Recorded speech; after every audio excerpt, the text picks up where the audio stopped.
المعصومین المظلومین فقد قال اللہ تعالی فی کلامہ المجید اما بعد اعوذ باللہ من الشیطان الرجیم بسم اللہ الرحمن الرحیم کونوا مع الصادقین صدق اللہ العلی العظیم۔ تمام تعریفیں اس تعریف کے لائق پروردگار عالم کے لیے کہ جس کا تخت اقتدار و عظمت ہمیشہ سے ہے اور ہمیشہ موجود رہے گا، سوائے اس وحدہ لا شریک کے نہ کوئی لائق عبادت، جو بڑا مہربان، حد سے زیادہ نوازنے والا، توبہ کو قبول فرمانے والا، بادشاہوں کا بادشاہ، شہنشاہوں کا شہنشاہ، وہ پاک ذات جس کی تخلیق کا شاہکار ہے محمد الرسول اللہ صلی اللہ علیہ وآلہ وسلم۔ لاکھوں کروڑوں درود و سلام ہو ہمارے آقا و مولا مختار کل، حاضر و ناظر، رحمت للعالمین حضرت محمد صلی اللہ علیہ وآلہ وسلم پر، کہ جن کے مقام کو، جن کی عظمت کو، جن کی شان کو اس رب وحدہ لا شریک کے علاوہ اور کوئی جان نہیں سکتا۔ اور لائق درود و سلام ہیں اللہ کے وہ مصطفیٰ مرتضی بندے جن کے گھر کو اللہ تعالیٰ نے اپنے دین کے لیے وسیلہ چنا۔ دیکھو، نبوت دلیل ہوتی ہے قدرت کی، اور نبی خدا کی شان ہوتا ہے۔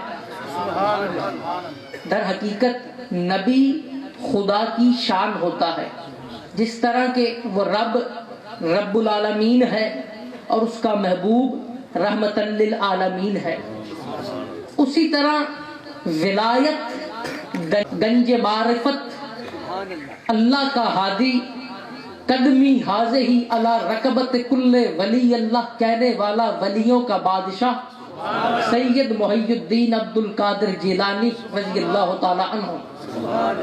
تو یہ محفل نہ صرف ان سے منسوب ہے، بلکہ اس 11ویں شریف کو سجانا از خود انہی کی سنت ہے۔ تو جو لوگ یہاں حاضر ہوئے ہیں، سب سے پہلے تو ان کے لیے دعا گو ہوں کہ جو دور و نزدیک کا سفر کر کے یہاں آئے، اللہ تعالیٰ ان کا آنا جانا قبول فرمائے۔ جو لوگ بھی جو بھی آسے مرادیں لے کر اس راستانہ عالیہ میں حاضر ہوئے ہیں، اللہ پاک سرکار غوث پاک کے صدقے ان کی تمام آسے مرادیں پوری فرمائے، ان کی مشکلات حل فرمائے۔ اور جن لوگوں نے اس محفل کے انعقاد میں حصہ لیا، اللہ پاک ان پہ خاص اپنا رحم فرمائے اور انہیں اور توفیقات میں ان کی اضافہ فرمائے۔ تو سب سے پہلے تو وہ لوگ جو سرکار غوث پاک کے مقام سے واقف نہیں ہیں، انہیں مختصر سا سرکار کا تعارف کرواتا چلوں کہ آپ ہیں کون۔ وہ بنیادی چیزیں جو اس سلسلے سے وابستگان ہونے والوں کے لیے ضروری ہیں وہ جانتے جاؤ۔ آپ 1 رمضان المبارک 470 ہجری میں پیدا ہوئے۔ آپ کے والد سید ابو صالح موسیٰ جنگی دوست، ایک خدا پرست ولی، جن کے گھر میں آپ کی ولادت ہوئی، آپ نجیب الطرفین سید ہیں، یعنی آپ کا شجرہ نسب والد کی طرف سے حضرت امام حسن علیہ السلام اور والدہ کی طرف سے حضرت امام حسین علیہ السلام سے جنم۔ آپ ایران کا صوبہ ہے گیلان، جس کا قائم مقام، جسے پروویژنل کیپٹل بھی کہا جاتا ہے، وہ ہے رشت، اس کے قصبہ نیف میں پیدا ہوئے۔ یہ رشت تہران سے 325 کلومیٹر کی دوری پر واقع ہے، اور بغداد جہاں آپ کا روزہ ہے، بہت سارے لوگ جاتے ہیں زیارتوں پہ، وہ نہیں سمجھ پاتے کہ بغداد میں آپ کدھر سے آئے، اور وہ کتنا 450 کلومیٹر بغداد ہے یا رشت سے، جہاں آپ کی ولادت ہوئی اور جہاں آپ کا وہ روزہ مبارک موجود ہے۔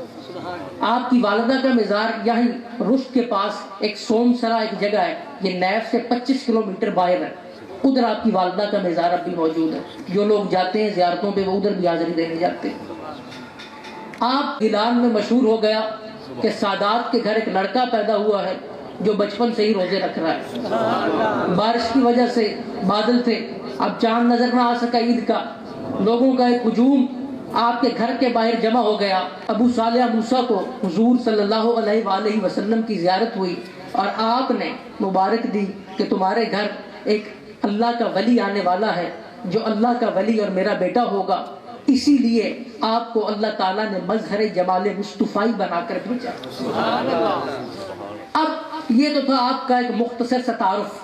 اس کے بعد 488 ہجری میں آپ گیلان سے بغداد تشریف لے گئے, جہاں علم, ریاضت, مجاہدے کے درجات طے کرنے کے بعد پھر وہ وقت آیا 521 میں جب آپ نے مستند صدارت سنبھالی اور واعظ و تدریس کا سلسلہ شروع کیا. اور آپ فرماتے ہیں کہ مجھے حضرت علی علیہ السلام کا دیدار ہوا, زیارت ہوئی. آپ نے حکم دیا کہ عبد القادر اب میرے ذکر کو پھیلانے کے لیے واعظ کیا کرو, جسے خطاب کہتے ہو یا درس کہتے ہو, درس دیا کرو. اس کے بعد 7 دفعہ حضور صلی اللہ علیہ وآلہ وسلم نے اپنا لعاب دارین سرکار غوث العظم کے منہ میں ڈالا, اور 6 دفعہ حضرت علی نے اپنا لعاب دارین حضور غوث العظم کے منہ میں ڈالا, اور یہ سلسلہ فیض شروع ہوا. اور 521 سے 561 تک آپ نے ممبر پر درس و تدریس کی, جس میں آپ ہر ہفتے میں 2 سے 3 دفعہ خطاب لازمن کرتے تھے. بغداد میں جو آپ کی خانقاہ تھی وہاں لوگوں کو اسی طرح ہجوم رہتا تھا, لوگ آتے جاتے تھے. جیسے آج ان کی اولاد کے در سے فیض لے رہے ہیں, اسی طرح تب بالواسطہ آپ سے فیض لیتے تھے. آپ ہر ہفتے میں بدھ, جمعرات, جمعہ, ان دنوں میں سے واعظ 2 دن لازمن کرتے تھے اپنی خانقاہ پہ. اب جب ادھر بہت وہ, کیونکہ بغداد اولیاء اللہ کا مرکز تھا, تو بہت سارے اولیاء اللہ وہاں موجود تھے. جب مخلوق نے دیکھا کہ گیلان سے ایک اجمی نوجوان آیا ہے جس کے آنے سے بہت سے اولیاء اللہ کے مراکز ویران ہونے لگے ہیں, وہ اس وقت کے کتب شیخ حماد دیاس کے پاس گئے کہ آپ مراقبہ کریں اور ہمیں بتائیں کہ اس نوجوان کا مرتبہ کیا ہے. شیخ حماد دیاس نے مراقبہ کیا اور تھوڑی دیر بعد کہنے لگا کہ اے عبد القادر کے مرتبے کو جاننے والوں, اے آپ کے مقام کے بارے میں پوچھنے والوں, رب العزت کے جاہ و جلال کی قسم کہ جس کے قبضہ قدرت میں میری جان ہے, تم زمین پر ان کے چرچوں کی بات کرتے ہو, ان کے چرچے تو آسمانوں پر زمینوں سے بھی زیادہ ہیں. اسی طرح ایک شخص تھا شیخ سنان, وہ اپنے 400 مریدوں کو لے کر حج پہ جا رہا تھا. ادھر جب سرکار نے یہ فرمایا قدمی حج روح زمین کے ہر ولی کی گردن پر ہے, تو آپ کا یہ قول سن کر ہر ولی نے اپنی گردن جھکا دی. لیکن اسفان کے علاقے کا یہ ولی شیخ سنان جو اپنے 400 مریدوں کو لے کر حج پہ جا رہا تھا, جب اس کے کان میں آواز پڑی تو کہتا ہے کہ میں تو عبد القادر کی ولایت کو کیا سمجھتا ہوں, میں تو خود بہت بڑا ولی ہوں. اس کا یہ کہنا تھا کہ اسی وقت ہی اس کا مرتبہ سلب ہو گیا. پھر وہ وقت آیا کہ ایک عیسائی عورت کے عشق میں مبتلا ہو کر دین کی دولت کو بھی بیچنے چلا. جب اس کے عقیدت مند مرید نے یہ دیکھا تو بھاگا بھاگا سرکار غوث پاک کی خدمت میں آیا اور آپ کی خدمت کرنے لگا. اب آپ کی خدمت میں رہتا تھا, نہ کبھی جرت ہوئی کہ اپنا مسئلہ بیان کرے کہ جی میں اس وجہ سے یہاں آیا ہوں, نہ ہی کبھی سرکار نے کہا کہ تو شیخ سنان کا مرید ہے, یہاں کیا کر رہا ہے. ایک روز آپ کو وضو کروا رہا تھا, جب وضو کروا رہا تھا تو آپ نے پانی لیا اور پھینکا اور فرمایا آج کسی کا پیر بے ایمان ہو رہا ہے. شیخ سنان کا وہ مرید آپ کے قدموں میں گر پڑا, آقا میرے پیر کو بچائیے, آقا میرے پیر کو بچائیے.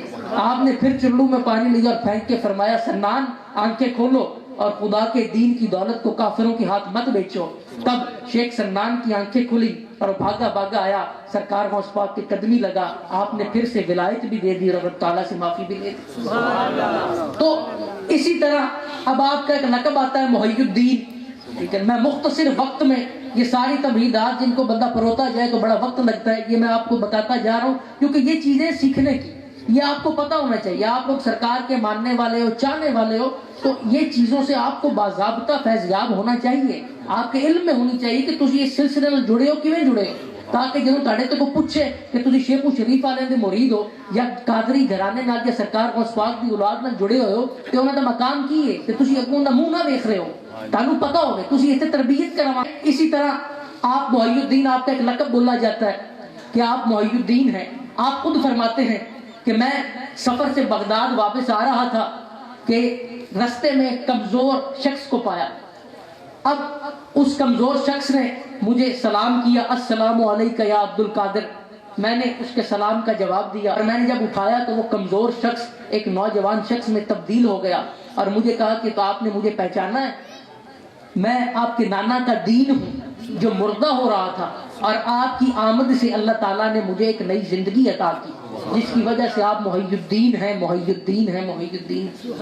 تو یہ وہ لقب ہے، وہ خطاب ہے جو در حقیقت اللہ تعالیٰ کے کرم سے ایک وسیلہ بن کے حضور غوث العظم پیران پیر کو دیے گئے. اسی طرح آپ کے کرامت کے بیان کے بارے میں بہت سارے لوگ دیکھنا چاہتے ہیں کہ جی آپ کی کیا کرامت یا کیا مقام، کیونکہ بہت سارے لوگ ایسے ہیں جن کے لیے نزدیک روحانیت یا ولایت فقط کرامت کا نام ہے. آدھے لوگ تو اس گمراہی میں اپنے لیے رہبر مرشد ڈھونڈنے نکل جاتے ہیں کہ جو ایسا بہروپیہ ہو کہ واقعی ہی پیر لگ رہا ہو وہ پیر ہوگا، یا کوئی ایسا ہو جو ہمیں جی تو کرامت فوراً واضح کرامت بخار ہے، مطلب جی وہ بہت کامل ولی ہوگا. لیکن اللہ کی جو قدر ہے، جو اللہ تم سے چاہتا ہے وہ استقامت ہے. کرامت دیکھو لیکن پہلے سیکھو کہ اللہ والوں کے پاس جانا ہے تو کیا لینے جانا ہے، کیا سیکھنے جانا ہے. جب پتہ نہیں، دیکھو نا برتن لے آؤ، برتن میں سوراخ ہو تو کوئی پانی نہ بھر دے تو بھری جائے گا، نہیں، پہلے تزکیہ قلب کی ضرورت ہے. ابھی اس طرف آتے ہیں، لیکن اب جو لوگ سرکار غوث پاک کے یا مرید ہیں ان کے چاہنے والے آئے بیٹھے ہیں، پہلے ان کو آپ کے مقام سے کچھ نہ کچھ بتاتا جاؤں. اسی طرح کرامت کا بیان، لوگ کہتے ہیں کہ سرکار غوث پاک کی کرامت، جن میں سے آپ کی بے شمار کرامتیں، جو اللہ کا ولی جس کو قدمی حاضری اللہ رقبت کل ولی اللہ کا درجہ ملا ہے، جس کے سلسلے سے تمام سلسلے وابستہ ہیں، چشتی، سولوردی، نقشبندی، نشاہی، جتنے سلسلے ہیں یہ بل واسطہ یا بلا واسطہ جا کے اسی گھر سے فیض پاتے ہیں. اسی در سے قدم لگوا کر مہر یہاں لگتی ہے، ولایت در حیدر کرار علیہ السلام سے ملتی ہے. اب لوگ اس میں بھی پریشان ہوتے ہیں. کئی دفعہ میرے پاس ایک بندہ آ گیا کہ سرکار غوث پاک دا قدم تمام ولیاں دی گردن تے ہے، تے پھر حضرت علی علیہ السلام دا کی مقام ہے، وہ تے آپ ولی سن، انہاں دی گردن تے بھی سرکار غوث پاک دا قدم ہے. تو لوگ ان چھوٹے چھوٹے چیزوں سے، وہ جس طرح ابو جہل آیا نا حضور صلی اللہ علیہ وسلم کے پاس اور کہتا ہے حضور میں آپ کو تب مانوں کہ آپ کے پاس علم غیب ہے کہ آپ مجھے بتائیں کہ میرے ہاتھ میں کیا ہے. تو آپ نے کہا کہ میں بتاؤں کہ تیرے ہاتھ میں کیا ہے، یا تیرے ہاتھ میں جو ہے وہ بتائے کہ میں کون. ابھی آپ نے اتنا کہا تو ابو جہل کہتا ہے اگر یہ ہو جائے تو کیا ہی بات ہے. ابھی آپ نے اس کے ہاتھ کی طرف دیکھا ہی کہ اس کے ہاتھ سے کنکریوں نے کلمہ پڑھ دیا، لا الہ الا اللہ محمد رسول اللہ صلی اللہ علیہ وآلہ وسلم. تو سمجھنا سیکھنا ممکن تب ہوتا ہے جب سمجھنے کی طاقت آ جائے. اس سلسلے اس سڑک پہ چل جاؤ جس پہ منزل آتی ہے، جب اس سڑک پہ نہیں نہ ہوگے تو منزل نہیں پا پاؤ گے. تو سرکار غوث پاک آپ کا مقام یہ کہ آپ قدمی حاضری اللہ رقبت کل ولی اللہ، کہنے والے اللہ کی ولایت کے بادشاہ. اور یہ مقام انہیں کیسے ملا؟ دیکھو حضرت علی علیہ السلام کا مقام سمجھنا ہے تو ایک چیز ذہن میں رکھ کے سمجھنا، حضرت علی علیہ السلام وہ ہیں جن کا حسن کی اولاد سے 12واں غوث العظم ولیوں کی گردن پر بور لگائے ہدایت جاری کیے ہوئے ہیں، اور حسین کی اولاد سے 12واں محمد مہدی قیامت تھامے ہوئے ہیں. یہ ولایت بانٹ کر ہدایت دیتے ہیں، اور ہدایت والوں کا لشکر ادھر امام زمانہ کے جھنڈے تلے جا کر اس میدان میں پیش ہو جائے گا. یہ ہے مقام، اور یہ وہ چین ہے جو ڈیوائیڈ ہوئی ہے، جو بنٹی ہوئی ہے، جس کو سمجھنے کے لیے سرکار حضرت علی کا مقام سمجھنے کے لیے پہلے حضور غوث پاک کو دیکھو کہ اگر ان کا حسن کی اولاد سے 12واں بیٹا ایسا ہے تو وہ خود کیسا ہوگا. اسی طرح کرامت کی طرف آؤ تو ان کی تو زندگیاں ہی کرامتوں سے بھری ہوئی ہیں. اسی طرح آپ بیٹھے باز فرما رہے تھے، آپ نے دیکھا کہ بارش شروع ہو گئی، لوگ بیٹھے ہیں تو لوگ اٹھ کے جانے لگ گئے کہ موسم خراب ہے، بارش شروع ہو گئی، لوگ اٹھ کے جانے لگ گئے. تو آپ نے آسمان کی طرف منہ کیا اور کہا ہے اللہ میں تیرے اور تیرے محبوب نبی صلی اللہ علیہ وآلہ وسلم کے ذکر کے لیے لوگوں کو اکٹھا کرتا ہوں اور یہ بارش انہیں بکھیر رہی ہے. آپ کا اتنا کہنا تھا کہ اللہ کے حکم سے بادلوں کو حکم ہوا اور بادل آپ کی خانقاہ پہ برسنا بند ہو گئے اور اسی طرح بارش جاری تھی. اسی طرح ایک روز ایک عورت آپ کے پاس آئی اپنے بیٹے کو لے کر اور کہا کہ حضور یہ آپ سے بہت محبت کرتا ہے، میں اللہ اور اس کے رسول صلی اللہ علیہ وسلم کی اطاعت کی خاطر اپنے حقوق اس پہ معاف کرتی ہوئی آپ کی خدمت میں رہے گا. آپ نے خدمت میں قبول فرما لیا. اب وہ بچہ آپ کی خدمت میں رہنے پڑا. کچھ عرصے بعد وہ عورت پھر آئی تو دیکھا کہ وہ بچہ بالکل کمزور ہوا ہے اور بیٹھا ہوا سوکھی روٹی کھا رہا ہے. جب اندر گئی تو دیکھا کہ سرکار غوث پاک کی آگے ہڈیاں پڑی ہیں. کوئی مرغا یا گوشت تناور فرمایا, وہ ہڈیاں اسی طرح مرغے کی پڑی ہیں. تو ادھر کہتی حضور میرے ماں باپ آپ پہ قربان, میں اپنے بیٹے کو آپ کے پاس چھوڑ کے گئی تھی کہ وہ تزکیہ کی مرحلات سے گزرے, تو آپ خود یہاں مرغی دیسی کھا رہے ہیں اور وہ باہر خشک روٹی سوکھی ہوئی کھا رہا ہے. تو آپ نے کہا بیٹھ جا. تو بیٹھ گئی تو آپ نے کہا کم بیزنی, وہ ہڈیاں کو جب آپ نے کم بیزنی کہا تو وہ ہڈیاں اٹھ کے پھر مرغا بن کے چل پڑی. تو آپ نے فرمایا کہ میں نے 11 سال تک برج عظیمی میں مراقبے کیے, 24 برس تک جنگلوں میں پتے کھا کر عبادت و ریاضت کی, 40 سال تک عشاء کے وضو میں فجر کی نماز ادا کی. اس کے بعد یہ مقام آیا ہے. اور یہ آتا ہے تزکیے کی مرحلات طے کرنے کے بعد. جب وہ تزکیہ کر دیا تو یہ سب کچھ اس پہ بھی اسی طرح کھل جائے. تو یہ ہے سرکار غوث پاک کا مقام, جو اس مختصر وقت میں اسے سمجھ سکتے تھے, اسے سیکھ سکتے تھے, وہ اس سے بہت کچھ سیکھ جائیں گے. اب آؤ اس آیت کی طرف جس کی تلاوت میں نے سرنامہ کلام میں کی. کونوا مع الصادقین, صادقین کی صحبت اختیار کرو. سورہ توبہ کی یہ آیت ہے.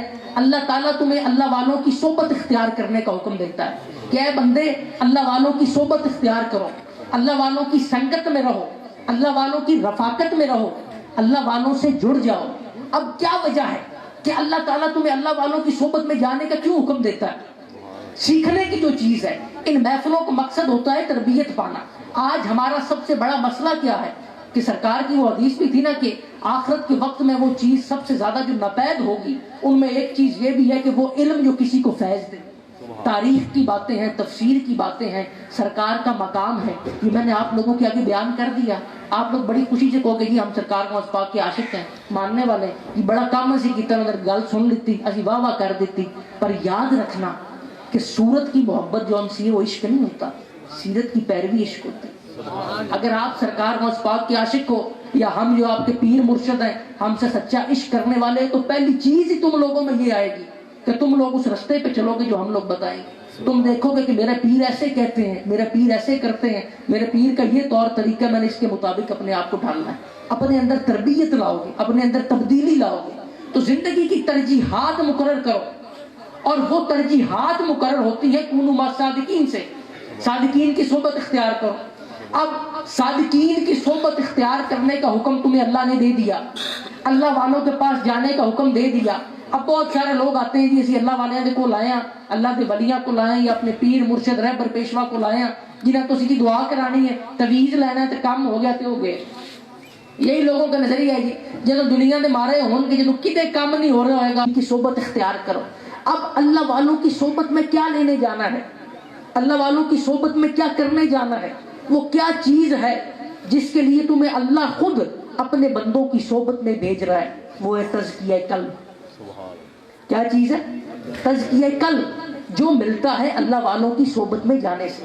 اور تزکیہ قلب کے بعد جو سب سے پہلی چیز عطا ہوتی ہے وہ ہے تقویٰ. اور تقویٰ حاصل بھی ہو جائے, اللہ والوں کی صحبت میں چلے گئے, اللہ والوں کے پاس چلے گئے, ان کی رفاقت میں چلے گئے, تزکیہ قلب ہو گیا, اپنی تخلیق کی وجہ پتہ چل گئی کہ ہم انسانوں کو اس وجہ سے اللہ تعالیٰ نے تخلیق کیا ہے, یا یہ ہمارا مقصد ہے, تو سب سے پہلی چیز تمہیں عطا ہو گئی تقویٰ. اب تقویٰ کے بعد بھی دل کی حالت قائم نہیں رہتی. کبھی نماز پڑھتے ہو اس میں سکون ملتا ہے, اللہ کا ذکر کرتے ہو سکون ملتا ہے, نعتیں پڑھتے ہو سکون ملتا ہے, روحانی محفلوں میں جاتے ہو, پیر مرشد رہبر پیشوا کے پاس جاتے ہو, سکون ملتا ہے. لیکن پھر کئی دفعہ ہوتا ہے اسی نماز میں پڑھتے ہو پھر سکون نہیں ملتا, قرآن پڑھتے ہو سکون نہیں ملتا.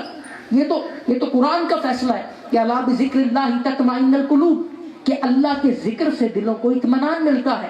لیکن کیا وجہ ہے کہ آج قرآن بھی موجود ہے, سنت بھی موجود ہے, لیکن دلوں کو سکون نہیں ہے, اطمینان نہیں ہے. انسان امیر ہو یا غریب مارا مارا پھرتا ہے کہ دل میں سکون نہیں. ساری زندگی پیسہ کما لے پھر بھی سکون نہیں لے پاتا, کیونکہ سکون تزکیہ قلب کی ایک سطح ہے, اور جس کا وصول ہے تقویٰ. اور تقوی کے بعد بھی دل کی کیفیت مستقل نہیں ہوتی. جو کہ اس کے بعد بھی تبدیل ہوتی رہتی ہے، اور اللہ تعالیٰ تمہیں حکم دیتا ہے کہ اللہ والوں کی صحبت میں مستقل رہو، ان کی سنگت میں رہو، ان کی رفاقت میں رہو۔ کیا وجہ ہے کہ حضور صلی اللہ علیہ وسلم کو صحابہ کرام عرض کرتے ہیں کہ یا رسول اللہ، جب ہم آپ کی صحبت میں ہوتے ہیں ہمارے دل کی کیفیت اور ہوتی ہے، جب ہم اپنے کمزور دل کو آپ کے قوی دل کے، آپ کے طاقتور دل کے قریب کرتے ہیں تو ہمارے دل پہ ایسے اثرات مرتب ہوتے ہیں کہ ہم اہل آخرت سے ہو جاتے ہیں، ہم دنیا کو بھول جاتے ہیں، مگر جب ہم آپ کی صحبت سے اٹھ کے باہر جاتے ہیں، پھر دنیا کے کام کاج کو دیکھتے ہیں تو پھر سے ہمارے دل کی کیفیت تبدیل ہونا شروع ہو جاتی ہے۔ کیا وجہ ہے، وہ کیا اثرات ہیں جو دل پہ صحبت حضور صلی اللہ علیہ وآلہ وسلم میں اور ہوتے ہیں؟ جب پھر سے باہر دنیا میں جاتے ہیں تو صحابہ کرام کی بھی دل پہ وہ کیفیت اور ہو جاتی ہے۔ اس کا جواب تمہیں قرآن دیتا ہے، کونوا مع الصادقین، اللہ والوں کے ساتھ جڑ جاؤ، ان کی رفاقت میں رہو، ان کی صحبت میں رہو، پھر تمہارا دل مستقل تقویٰ کی حالت میں جانے کے بعد بھی فیض پا سکے گا۔ اور یاد رکھنا اب سب لوگ، بہت سارے لوگ ایسے بھی ہوتے ہیں جو تقویٰ بھی حاصل کر لیتے ہیں، تزکیہ قلب بھی ہو گیا، پھر بھی سکون نہیں، اور بہت سارے لوگ ایسے ہیں جو کہتے ہیں کہ پہلا پیر یا آخری سیڑھی پہ رکھا جائے، نماز پڑھی جائے، قرآن پڑھا جائے، سمجھ آ جائے گا، سکون خود ہی آ جائے گا۔ ایسے لوگ بھی پائے جاتے ہیں، لیکن قرآن کا فیصلہ یہ ہے کہ قرآن ہدایت ہے متقین کے لیے۔ قرآن کن کے لیے ہدایت ہے؟ متقین کے لیے۔ ذالک الکتاب لا ریب فیہ ھدی للمتقین، قرآن ہدایت ہے متقین کے لیے۔ اب قرآن کا قانون اللہ تعالیٰ نے تمہیں دے دیا کہ قرآن ان لوگوں کو ہدایت دے گا جو تقویٰ کی سطح پر آ جائیں گے۔ ہر بندہ قرآن نہیں سمجھ سکتا، ہر بندہ تقویٰ اختیار نہیں کر سکتا، ہر بندہ تزکیہ قلب نہیں کر سکتا۔ تزکیہ قلب کرنے والے وہ ہوتے ہیں جنہیں اللہ تعالیٰ ان کے پردے آنکھوں سے اٹھا کر اس مسند کے قابل بنائے کہ تمہارے اندر کی صفائی کریں، تمہارے اندر کی دنیا بحال کریں اور تم تقویٰ کی سطح پر پہنچو۔ اور تقوی کے بعد اللہ تعالیٰ کی نعمتیں نظر آنا شروع ہوتی ہیں۔ قرآن ہدایت ہے مگر ملتا تب ہے جب تقوی اختیار کرو، اللہ کے بندوں سے جڑ جاؤ، ان کی رفاقت میں رہو، اور سب سے مضبوط دل حضور صلی اللہ علیہ وآلہ وسلم کا دل ہے، جس کے بارے میں صحابہ کرام بھی کہتے ہیں کہ کیا وجہ ہے کہ جب ہم آپ کی صحبت میں ہوتے ہیں تب ہمارے دل کے اثرات اور ہوتے ہیں۔ تو سب سے کمزور دل عام انسان کا دل ہے، وہ تو پھر بھی صحابہ کرام تھے جو حضور صلی اللہ علیہ وسلم کو دیکھتے تھے، آپ کی زیارت کرتے تھے، وہ بھی مستقل آپ کی صحبت سے فیض یاب ہوتے تھے۔ اسی طرح آپ لوگ جو اس گھر سے وابستہ ہو، اس خانقاہ سے وابستہ ہو، اپنے پیر، مرشد، رہبر، پیشوا سے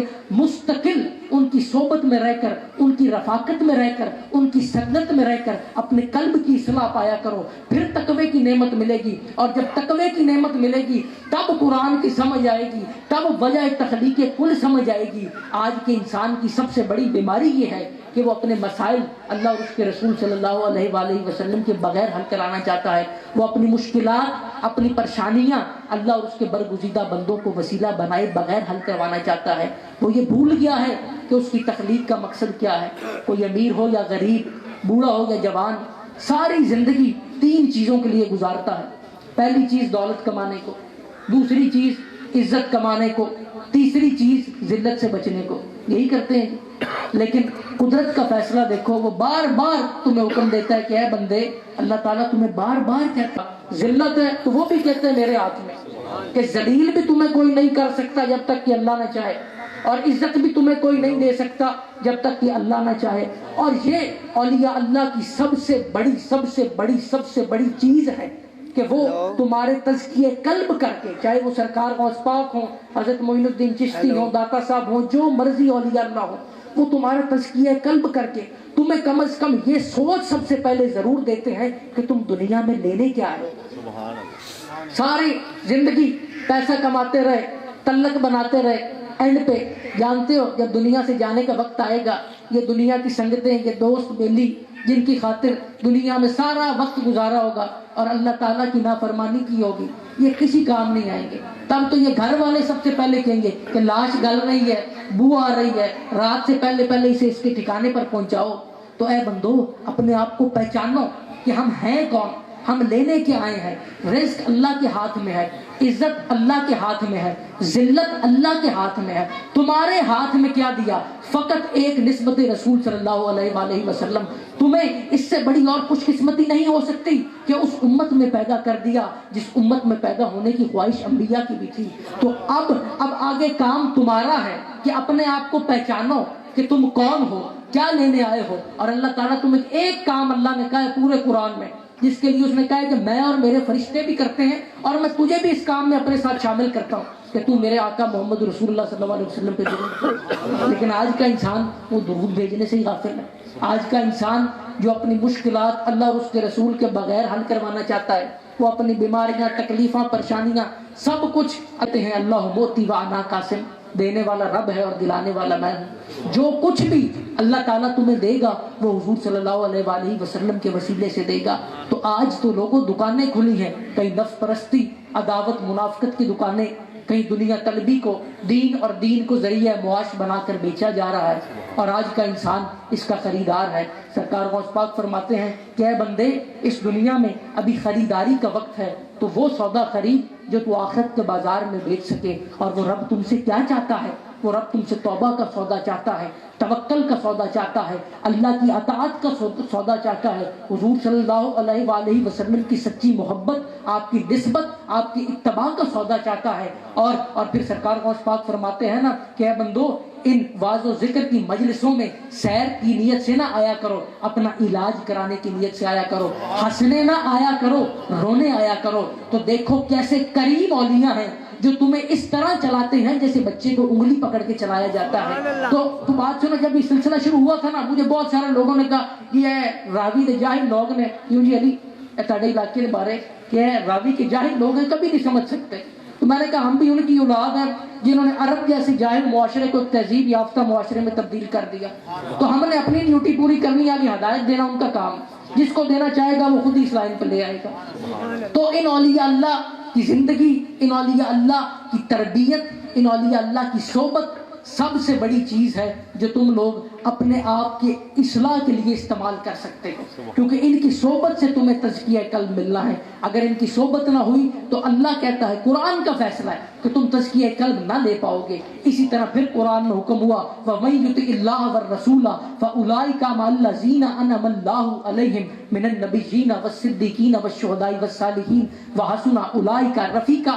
اطاعت کرو اللہ کی اور اطاعت کرو رسول کی, اور ہم وعدہ کرتے ہیں کہ ایسی اطاعت کرنے والے کو ان لوگوں کی صحبت میں رکھیں گے جن پہ ہم نے اپنا انعام کیا. اور یہ انعام پانے والے لوگ کون ہیں؟ من النبیین والصدیقین والشہداء والصالحین.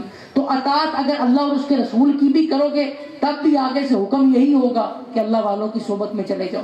اللہ والوں کی صحبت میں جاؤ گے تو تب اللہ ملے گا, اس کے علاوہ تم اللہ تک نہیں پہنچ سکتے. اپنے قلب کی, اپنے ظاہر کی, اپنے باطن کی اصلاح اس در سے تم لوگوں نے لے کے جانی ہے. دعائیں سب تمہارے ساتھ ہیں, اب بھی دعائیں, ادھر بیٹھے ہوئے بھی دعائیں, لیکن سب سے پہلی چیز اپنی زندگیوں کا رخ بدلو. اپنے آپ کو پہچانو کہ ہم لوگ کون ہیں, دنیا میں کیا لینے آئے ہیں, اللہ تعالیٰ کی طرف سے ہماری کیا ذمہ داریاں ہیں, جو کام ہمیں ہمارے رب نے سونپے ہیں. باقی دنیا کے میلے تو دنیا میں رہ جانے ہیں, یہاں سے تم سب نے خالی ہاتھ جانا ہے. جو ہے توفیقات اللہ تعالیٰ دے رہا ہے تو اس کی راہ پہ لگاؤ, بیانہ روی اختیار کرو, اپنی زندگیوں کو تبدیل کرو, اور اللہ والوں کی صحبت میں علاج کروانے کی نیت سے جایا کرو, سیر و تفریح کی نیت سے نہ جایا کرو. دعا ہے کہ اللہ تعالیٰ تم سب کی اس حاضری کو اپنی پاک بلند بارگاہ میں قبول و منظور فرمائے.